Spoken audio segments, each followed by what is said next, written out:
Welcome back ناظرین. اچھا رن صاحب، یہ میں جاننا چاہوں گا یہاں پہ جو گورنر صاحب کے قتل کے حوالے سے بات ہو رہی تھی، تو ایک نیا پرسیپشن ہے یہ کہ اس وقت جو ملزم ہے اس کے اندر قادری سے جو ہے ملزم، اب اس کے بارے میں یہ کہا جاتا ہے کہ انتہا پسندی جس طرح ہمارے ملک میں آ چکی ہے، اس کا کنکلوژن تو ہونا چاہیے کہ عدلیہ فیصلہ کرے اس کے بارے میں اور ایک ڈیو کورس کے تحت ہو. دیکھیں میں یہ بات یہاں پہ کروں کہ یہ جو ممتاز قادری والا مسئلہ ہے نا، یہ اس طرح کی انتہا پسندی نہیں ہے. ٹھیک، یہ محبت سے لگاؤ، یہ مذہب سے لگاؤ، یہ ایک حساسیت ہے، یہ ایک جذباتی کیفیت ہے، اور یہ کیفیت جو ہے ہر مسلمان میں ہے.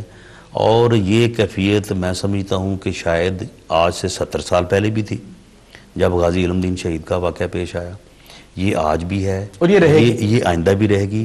میں سمجھتا ہوں کہ اس کو آپ اس انتہا پسندی سے یا اس دہشت گردی سے اگر آپ اٹیچ کریں گے تو میں سمجھتا کہ ہم کنفیوز کریں گے. کسی کا پوائنٹ آف ویو نہ سننا بھی میں اس کو اس زمرے میں لا رہا ہوں. دیکھیں بات یہ ہے کہ وہ بالکل ایک علیحدہ چیز ہے. دیکھیں بات یہ ہے کہ اگر مجھے چلے میں انتہا پسند ہوں نہ آپ انتہا پسند، مجھے کوئی آدمی یہ کہے کہ رسول پاک صلی اللہ علیہ وسلم کی شان سے متعلق جو ہے ہم نے آپ کے ساتھ آرگومنٹ کرنا ہے اور ہماری نظر میں جو ہے جو آپ سمجھتے ہیں وہ نہیں ہے، تو میں اس کے ساتھ آرگو نہیں کر سکتا. کوئی بھی مسلمان، پیارے نبی صلی اللہ علیہ وسلم سے ہر مسلمان کو محبت ہے، سوچ نہیں سکتا.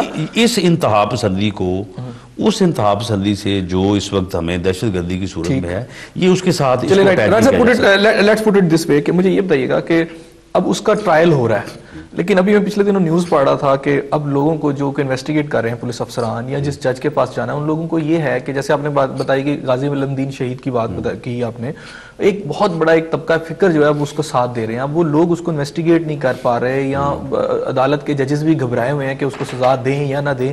تو ایسی صورت میں حکومت کا ایک کردار ہوتا ہے سارے، تاکہ ٹرائل ایک فیئر ہو. پیپلز پارٹی کا ٹرائل کی ضرورت ہی نہیں ہے، نہ اس میں ٹرائل کی ضرورت پڑنی ہے، نہ اس میں ٹرائل کی کوئی ضرورت ہے، نہ اس میں کوئی کردار ہے حکومت کا. بڑی سیدھی سی بات ہے کہ ممتاز قادری نے باقاعدہ طور پہ وہ نہ تو یہ عمل کرنے کے بعد بھاگا ہے وہاں سے، نہ اس نے انویسٹیگیشن میں یہ کہا ہے کہ میں نے نہیں کیا. اس نے بالکل پوری طرح سے اون کیا ہے.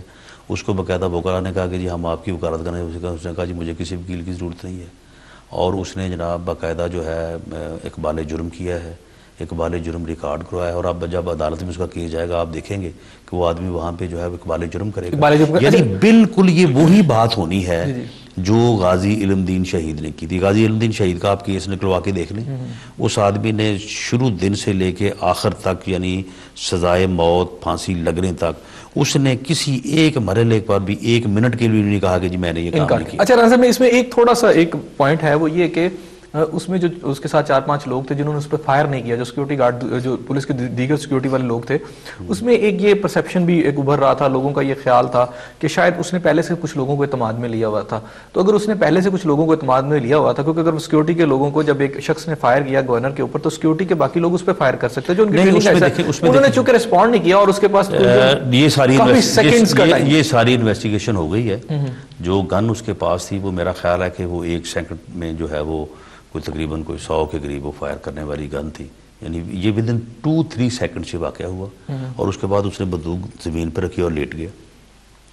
یعنی وہ آدمی وہاں سے اگر بھاگنے کی کوشش کرتا تو لازمی طور پہ وہ ہٹ ہو جاتا، اور اگر وہ آدمی جو ہے اس کے متعلق پہلے سے کسی کو خبر ہو جاتی وہ لازمی طور پہ وہ ہٹ ہو جاتا. پہلے سے انویسٹیگیشن میں اس نے آنن فانن یہ کام کیا، اور اس کے بعد وہ زمین کے اوپر لیٹ گیا اور اس نے بندوق وہاں پہ رکھ دی. تو پھر اس وقت اگر کوئی جو ہے وہ دوسرا گارڈ اگر اس کو مارتا تو وہ گارڈ پھر خود پھنس جاتا ہے اس بات میں کہ بھئی تم نے یہ سازش کے تحت کروا کے، اور جو پورا جرم جو ہے یا پورا جو عمل ہے اس کو تم نے جو ہے کنفیوز کر دیا، جیسے لیاقت علی کے واقعے میں ہوا تھا. نہیں، اس نے سارا یہ بتایا. اس نے کہا کہ جی میں نے یہ کیا ہے اور میں نے اس وجہ سے کیا ہے.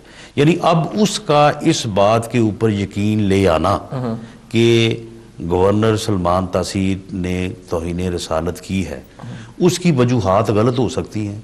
اس کو جن لوگوں نے اس بات کے اوپر لگایا یا جس وجہ سے بات اس کے ذہن میں گئی وہ غلط ہو سکتی ہے، لیکن اس کے جب ذہن میں یہ بات آ گئی تو اس نے یہ عمل کر دیا. اور یہ بات کسی بھی مسلمان جو کہ پاکستان کا یا بر صغیر کا رہنے والا ہے اس کے ذہن میں جذبہ ایک ایسا ہے کہ وہ جس کے خلاف آ جائے گی وہ یہ کر دے گا. رائٹ. اچھا رانا صاحب مجھے یہ بتائیے گا تھوڑا سا آپ کی ذات کے حوالے سے، آپ کے بڑے تند و تیز بیانات آتے رہتے ہیں.